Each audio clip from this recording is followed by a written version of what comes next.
Officer Damien Maldanado. I've been employed now for 4 years, 3 months for the Kankakee County Sheriff's Department at the Jerome Combs Detention Center.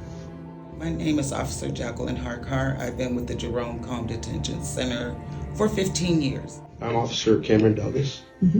I've been employed at the Kankakee County Sheriff's Department Correctional Division for 2 years. On October 18th, inmate Jamal Cooper was housed in Flex B waiting trial on federal charges out of the Northern District of Illinois for possession of weapons. During his recreation time out, he made a phone call discussing problems with his case and issues at home with his family. He told the corrections staff he wanted to see someone from mental health. Officer Harcar overheard this comment and told Officer Maldanado to keep an eye on him. So on this particular day, I was assigned to Flex Housing Unit with Officer Maldanado. Flex house females as well as males. They're in separate departments, different areas of the jail, of the Flex. So this particular area, Flex B, is where the detainee was. He was fairly brand new. I don't know if it was a couple of days or not, but he was fairly new, and we didn't know his background. They don't share us what they're charged with. It's just that we have to do our job to protect them as well as ourselves. So we didn't know what his situation was. Well, we heard him on the phone, and working in this field, you learn to look for stuff like that. People's demeanor change, just like ours do. You can know if I'm coming in with a bad day, because I got that funky look on my face. So you have to learn to watch these detainees just like they watch us. You learn their body language, and you watch them. If you see him go in his cell and get a sheet, you're like, why does he have a sheet out in the day room? That's not normal, And so we just, thank God, picked up on it and was doing our job, and noticed him doing what he was about to do, attempting to do. We communicate. That's part of the job. If you're in a 2-man housing unit, you have to communicate, okay? Whether you like that person or not, we're brothers, we're sisters, we work this job together. So I just asked him to keep an eye on this particular detainee, and I went to the desk where I noticed that the detainee was going up the stairs, so Maldanado ran behind him, and he grabbed him. Well, I'm noticing this, so the next protocol is to put it out over the radio. Officer assistance is needed, Flex B. Officer Maldanado recalls when he came onto shift that day. That day, typically in Flex, usually a busy day. I noticed Ms. Harcar was doing a security check, and when she came out, because every time we do a security check, that officer needs to watch the officer that's doing the check, just so you keep an eye on your partner. She came out after she did her security check, and she told me that certain detainee having issues she believes, so we needed to keep an eye on them. Inmate Cooper proceeded to the top tier towards his assigned cell. He attempted to tie a sheet around the railing, around his neck, so he could jump over. As I'm going up the stairs, he's already at the railing, tying the sheet around, and I'm trying to get him to not do what he's thinking of doing. So I'm kind of walking in as cool and as collective as I can. I don't want to run up the stairs and get him to react. As when I get to a point where I can get to him pretty quick before he decides to jump, that's when I get to him as quick as possible and I pull him up. I'm trying to fight with him to pull him up. He's fighting with me to try to go over, and then in a matter of seconds, my partner, Officer Harcar, comes running up, helps us, and then other responding officers come in as well and help us. Well, when I seen him going up to save this detainee, I called it in. And when I say I called it in, officer assistant needed in Flex B. And then I noticed that the guy was just about to pull my partner over, and I'm like, naturally, I'm not supposed to leave my desk, but at that point, it's my call. I didn't want them both to go over, so I did what I had to do. Everyone came in. I was holding on the best I can, but men are stronger than women. And that's when CO Douglas tapped me out. When I say tap out, he taps me, he got a hold of the guy, and I could step away.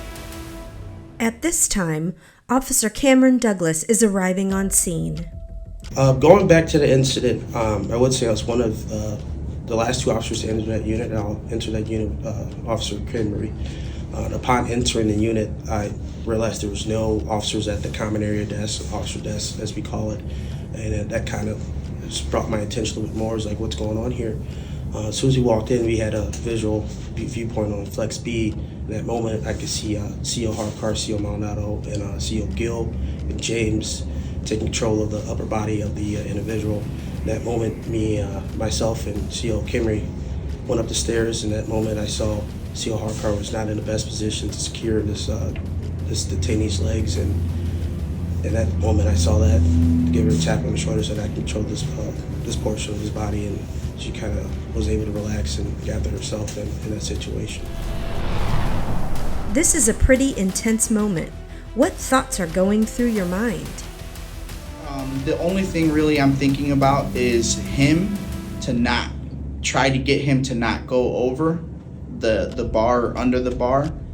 So the only thing I'm really trying to think about is being as calm as I can, because I feel that my energy off of me will he'll either react one way or another. So I feel like if I come into the situation as calm as I can, I'm hoping that I can talk him out of that situation. After the rush is over, what are the next steps? And then we always have to do the other protocols, make sure the detainee is safe, make sure we're safe, and we go and take them to booking, and they have steps that you have to follow.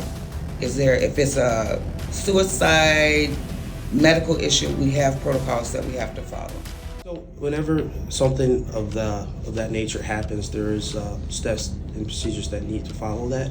So we did bring him to an area what we call intake booking, and he was assessed by a supervisor, medical staff, and then the other steps following someone in that suicide mindset. We have to put them in a suicide prevention suit and all the other stuff that goes along with that. How do you come down from an incident such as this? So that was taken care of, and then we kind of depress. You have to say, whoa, what the hell just happened? You got to get back to normal, which is hard, and then you go back to your job and you finish your job. So what I like to do afterwards is I go straight to my partner and I ask them if they're okay. We kind of check on each other.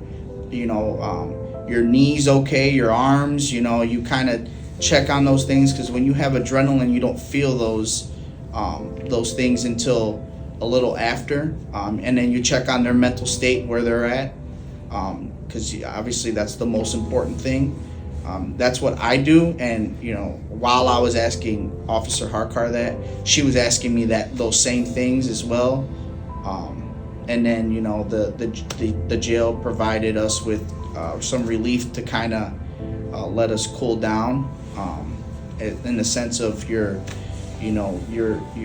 like at a 20 and you have to come back down, so you kind of have to cool off a little bit. So the jail provided that for us. That was a first, and I can say since then it was my only incident of that magnitude.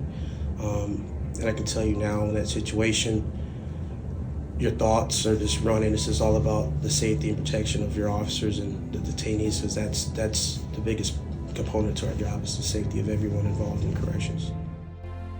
As a correctional officer, are you trained for situations like this? Can you properly prepare yourself to deal with suicide attempts like this one? It is my first time ever having a situation of that nature. And honestly, I don't know what I was feeling. I think the adrenaline kicked in. I was just going back from our training. We do book training, but we never do scenarios. They'll talk about it. If you have a suicide, you do X, Y, and Z. But once you get into that moment, it's just something about, you just have to react and go. It's no time to hesitate. So you just, thank God we did what we needed to do. And I want to mention my partner. He didn't have a lot of years in, but he reacted in a fashion that I was like, yes, we rock. High five it, because he did. He just started, but he stepped up. And then even with Douglas, he didn't have a lot of years in, but they knew what to do to protect the situation and to stop us all from getting hurt. And I appreciate everybody that came, because when we call something out like that, we need as many people as possible, you know.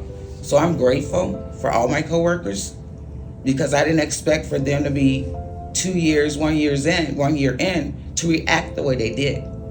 And they reacted like a senior, like they knew exactly what to do with no problem. And I'm grateful. It's hard to say, it's hard to tell people this, but I think the most important thing I get from any situation is your emotions and your nerves. You have to control those. I know it's easier said than done. I feel that I can control those now that I've been in multiple situations. But it, you know, the more calm you are, the better your thinking, your reaction becomes. Express that to other officers as much as I can. You know, but every situation is different, so you're gonna deal with different emotions, anger, you know, upset. So you have to control those things. What is the reward you get from doing this job, being a correctional officer for Kankakee County? But at the end of the day, in this field, once you step in this door, we're brothers and sisters until we leave. You know, and that's how we look at it. We'll hold. We protect the jail, we protect each other. Anything I would say in the service industry, it's a bond, it's a brotherhood, it's a sisterhood. And I view these individuals here, CO Harcar, CO Maldanado, as sisters and brothers. I would like to take this moment to kind of bring them around to the fellow officers who also responded to this incident, and show appreciation to CO Gill, CO James, CO Kimry, and then all the other fellow officers who helped assist with the detainee once we got to the initial point where we went through evaluation for suicide attempt. We see each other on our highest highs, and we see each other on our lowest lows. So we see each other when we're not in great moods, and we see each other when we're in the best mood. So in that sense, that's why our bond is so tight with everyone here. You might have people that you don't like, you know, they might rub you the wrong way or whatever, but when that situation calls, you run. And that's just something that this department, I know, does very well.